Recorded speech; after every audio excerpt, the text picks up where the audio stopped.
네, 박근호 이사와 함께 또 주요 이슈들 살펴보고 어떤 내용들이 시장에 좀 영향을 미칠 만한 부분들이 살펴보도록 하겠습니다. 코리아 빅샷 박근호 이사와 함께 하겠습니다. 어서 오십시오. 자, 지난주 일정 주요 이슈들 한번 볼까요? 네, 예, 삼성전자, 엔비디아 향 HBM3, 네, 예, 이렇게 되면 이제 들어가는 거잖아요.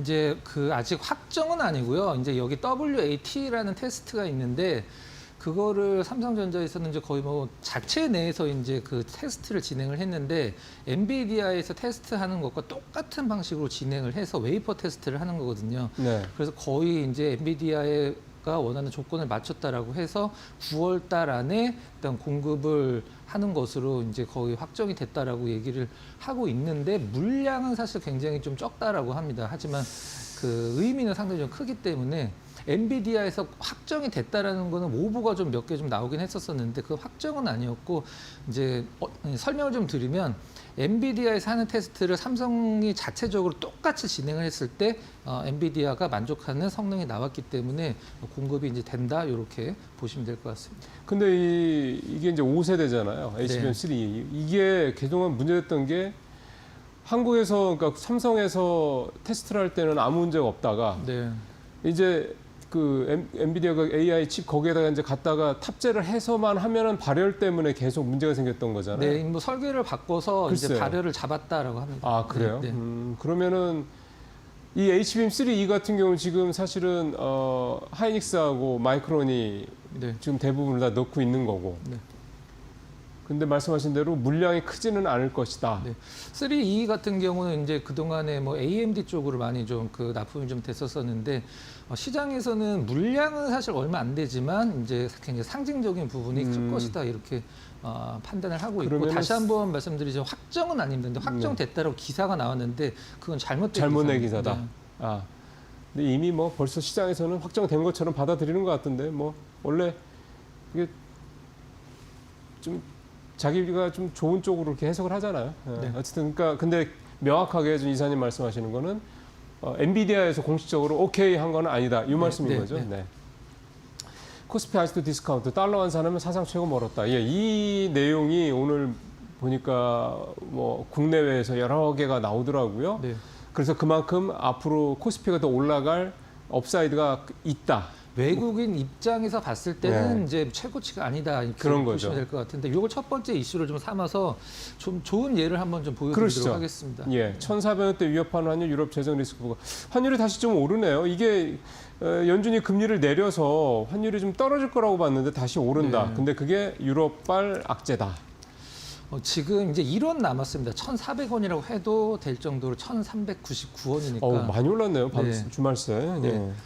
일단 달러라는 것은 이제 주요 6개국 통화 대비해서 가치를 나타내는 거니까 달러 인덱스가. 그렇죠. 달러 인덱스는 지금 영국 쪽에서 좀 재정 위기가 좀 있는 상황이라 그 부분과 관련돼서 이제 달러가 오히려 조금 더 가치가 올라가는 상황이라고 시장이 그렇죠. 설명을 해주고 있는 상황인데 예. 사실 이 환율 같은 경우는 외국인들 입장에서 우리나라에서 환율이 올라가면 외국인들이 팔고 있다는 뜻은 맞긴 한데 외국인들 입장에서는 이것과 같이 붙여서 보면 우리나라 주식이 싸 보이는 효과도 있습니다. 환율이 올라가면. 네. 이게 그걸 의미를 하는 거거든요. 실질적으로. 그러니까 원화 가치가 떨어지는 거니까 네, 당연히 국내 한국 주식들도 네. 싸 보인다 이거잖아요. 네, 그죠? 네. 그렇죠. 이를테면은 달러가 1,500원이면 미국 산 입장에서 샀을 때는 1달러 가지고 한국에 가서 1,500원만큼 뭔가를 살 수 네, 있는 건데 네. 그게 1,300원이면 1,300원만큼 네, 그만큼 네. 줄어드는 거고 달러 가치가 높으면 그만큼 다른 데께 싸게 보는 건 사실이죠. 그래서 달러 가치가 떨어져야지. 그래서 신흥국들이 장이 좀 외국인들이 들어와서 좋아하시는 거거든요. 예. 그다음에 M7 대신 시놉시스 팔라. 시놉시스는 처음 들어본 낯선 되게 회사네요. 시놉시스는 얼마 전에 한 20몇 프로 하루에 급락을 했던 주식인데요. 네. 반도체 전자 설계를 하는 기업인데 중국 쪽의 매출이 한 70% 정도 차지하고 있거든요. 미국 회사인데? 네네. 그래서 이제 중국 쪽 규제를 했을 때 실적이 그것 때는 엄청 안 나왔었는데 그거를 우리나라 이제 서학개미라고 보통 표현이 되는 개인 투자자분들이 제일 많이 산 주식이 시놉시스인데 만약에 떨어진 날 진짜 한 20몇 %, 30% 가까이 떨어진 날 샀다라고 하면 정말 잘 산 거고 네. 최근에 이렇게 올라오고 그래요. 있거든요. 예. 그다음에 올라왔을 때 샀을 때는 사실 좀 앞으로 어떻게 진행될지 지켜보긴 해야 되겠습니다만 중국 쪽에 그 매출이 워낙에 많은 기업이기 네. 때문에 시장에서는 상당히 좋은 기업이지만 중국 쪽 매출을 빼면 사실 실적이 좋아지기 좀 힘들다라는 분석이 있긴 한데 주가는 이제 그 급락한 날서부터 오르고는 있습니다. 그다음에 팔란티어, 그다음에 오라클 뭐 그거야. 네, 이렇게 사실 지난번에 팔란티어 주가 조금 떨어졌을 때도 또 성학개미들이 굉장히 많이 샀어요. 네. 그러니까 우리 투자자분들이 미국 주식 투자하시는 걸 보면 레버리지도 굉장히 많이 쓰고 그다음에 저가 매수 굉장히 많이 하고 떨어지면 무지성 매수가 들어옵니다. 네. 굉장히 공격적으로 미국 주식에 좀 투자하는 게 좀 계속해서 좀 나오고 있긴 합니다. 오라클 같은 경우는 뭐 오픈 AI로 뭐 최근에 급등을 좀 하긴 했었습니다만 최근에 또 틱톡 인수 관련돼서 오라클이 한 맞아요. 3개 정도 기업이 80% 정도를 인수한다라고 해서 오라클을 지금 시장에서 주목을 하고 있는 상황입니다. 예. 오라클은 사실은 뭐 AI 뭡니까 그쪽으로 해가지고 뭐 수주가 좀 클라우드 쪽으로 네. 해가지고 수주가 좀 엄청나니까요. 자 마지막으로 알테오젠 주말 새 이 소식 전했는데 좀 전에 그 프리마켓 시장 보니까 벌써 한 9% 가까이 급등을 하고 있더라고요. 이걸 두 번째 이슈로 한번 좀 간단히 다뤄보도록 하겠습니다. 그러시죠. 그러면 첫 번째 이슈 코스피 얘기를 좀 해볼까요? 예, 아직도 이제 싸다 이거예요. 한마디로 얘기하면. 네, 맞습니다. 한번 보면서 좀 말씀드려보도록 네. 할게요. 지금 우리나라 코스피는 뭐 굳이 설명이 필요 없을 정도로 원화 가치로 이제 그 산정이 되고 있기 때문에 그걸 달러로 바꿨을 때는 사실 이게 얘기가 달라진다 그 부분인데요. 한번 좀 잠깐 좀 살펴보면 지금 누가 뭐 부정할 수 없을 정도로 우리나라는 연간이 아니라 역사상 최고치를 지수가 갱신을 하고 있잖아요. 계속 갱신하고 있죠. 근데 이거를 달러로 환산하면 21년도 대비 고가 대비해서 아직도 15% 밑에 있는 상황이다. 바로 그 얘기거든요. 환율을 적용을 하면. 네, 그렇죠. 그래서 4년 전 최고치가 이제 그때 환율이 이제 1,100원대인데 지금은 1,400원대 전후기 때문에 일단 그 전고치를 달러 환산 지수로 뚫지는 못하고 있다. 그래서 외국인들 시선으로 봤을 때는 한국 주식은 아직 신고가도 아니고 굉장히 지금 싸 보이고 있는 상황이다. 그런 뭐 내용이긴 한데 좀 더 좀 차트를 보면서 알기 쉽게 그러시죠. 그게 낫겠네요. 설명을 드려보도록 하겠습니다. 네. 이제 표가 좀 나와 있는데 다른 건 보실 필요가 없고 코스피 사상 최고치는 일단 지난주 금요일 날 네. 그 2025년 9월 19일 날 사상 최고치를 갱신을 했는데 달러 환산 최고치는 코로나 때 1,411이었었는데 같은 금요일 날 1,200 초반이기 때문에 네. 보시기에 좀 약간 어지러울 수도 있는데 이것만 보시면 돼요. 코스피는 지금 사상 최고치인데 달러 환산 코스피 환산 지수 최고치는 코로나 때 그 최고치 1,411로 최고치고 지금 지난주 금요일은 1,204로 아직 고점 갱신하려면 한참 멀었다라고 이제 보시면 될 것 같아요. 네. 근데 솔직히 잘 눈에 들어오지는 않네요. 네, 그럼 차트로 한번 예, 보여드리도록 그게 나을 것 할게요. 같습니다. 네. 네.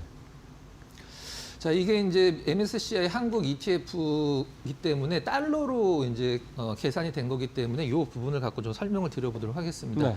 A라는 지점이 이제 코로나 때 그러네요. 지점이고요. 2020년 밑에 보이시죠? 네. B 지점이 이제 2022년 그 3분기, 2분기, 3분기 정도 되거든요. 근데 이 달러 환산으로 한국 지수를 봤을 때 똑같은 지점이죠. 네. A 지점과 B 지점이 똑같은 지점이란 말이에요. 네. 그렇죠. 그럼 이거를 우리나라 차트로 똑같은 지점을 한번 적용을 시켜보도록 하겠습니다. 네. 다음 장 한번 다음 장을 가보죠. 보여주시면 아까 A 지점 대비해서 아. B 지점은 전장을 다시 한번 보여주세요. 전장을 다시 한 번만, 앞장을 다시 한번 보여주시면 이 A 지점과 B 지점은 분명히 달러로 글쎄, 환산했을 때는 똑같은 같은데. 저점입니다. 근데 이거를 똑같은 시기를 우리나라 지수로 원화 환산 코스피로 보면은 이제 B 지점이 훨씬 높죠. 그렇기 때문에 B 지점 이제 환율도 훨씬 더 높은 그러니까요. 부분이고, 그래서 이렇게 이제 그 달러로 환산을 했을 때는 실질적으로 지금 우리나라 지수가 이제 외국인 시선으로 봤을 때는 아직 전고점이 멀었다. 그래서 외국인들 입장에서는 아직도 싸다라는 이제 그런 네. 분석 기사인데, 아까 방금 전장을 지금 현재 상태로 다시 한번 다음 장 한번 보여주세요. 예.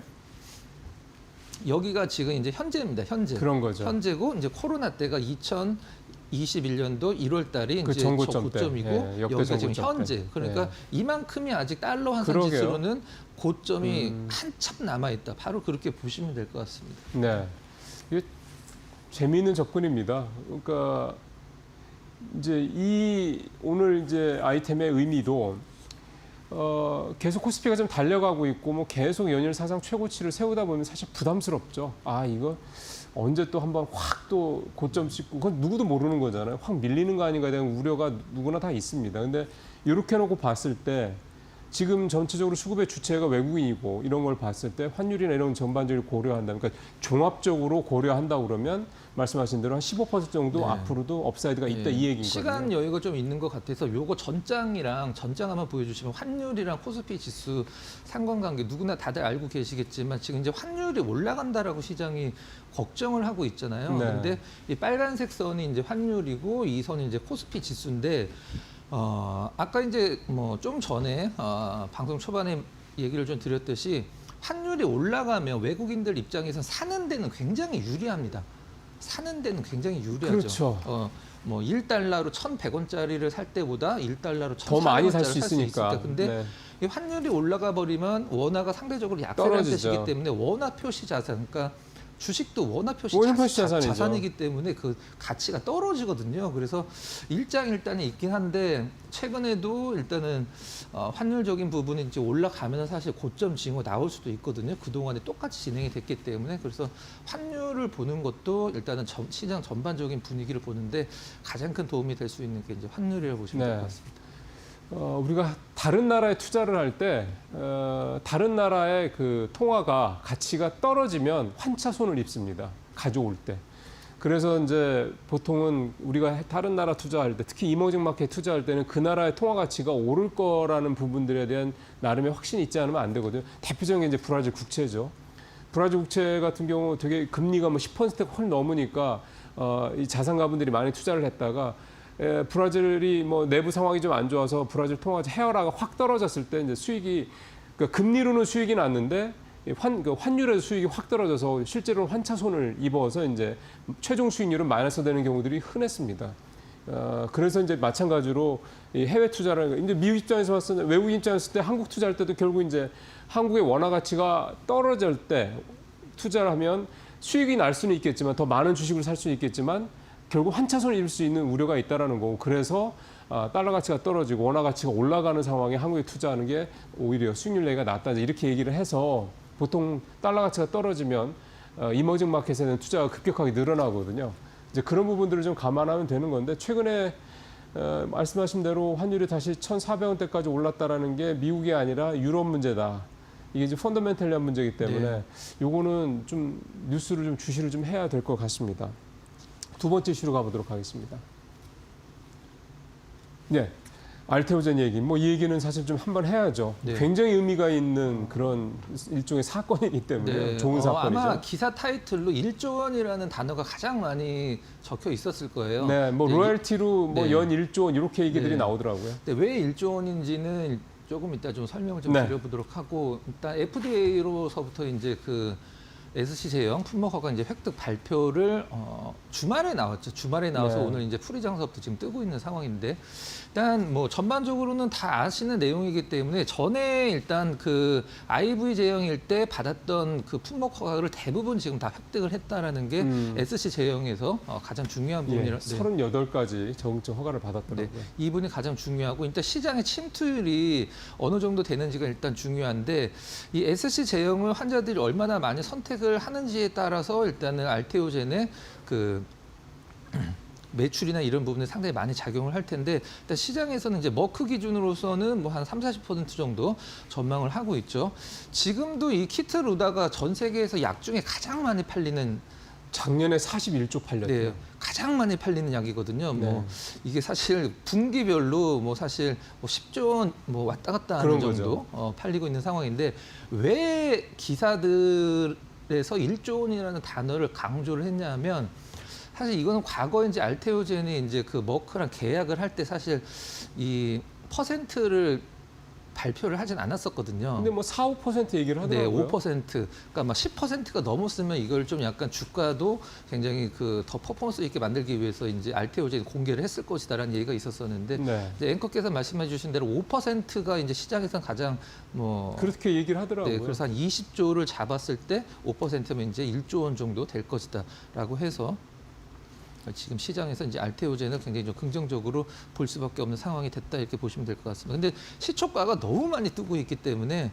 일단은 뭐 어느 정도 그 파괴력이 있을지는 뭐 개인적으로는 좀 약간 봐야죠. 네, 세론 얘기도 사실은 좀 있었어요. 세론 얘기도 사실 좀 있었고 왜냐하면 사실상 거의 확정적이라는 얘기가 꽤 오래전부터 나왔던 내용이기 때문에 그렇고 그리고 이제 두 번째 N2SC는 이제 일본 제약사랑 지금 개발하고 있는 부분이죠. 요것도 이제 터진다라고 하면은 알테오젠이 뭐 당분간은 시가총액 1위를 내놓을 뭐 이유는 그러면 없을 것 같습니다.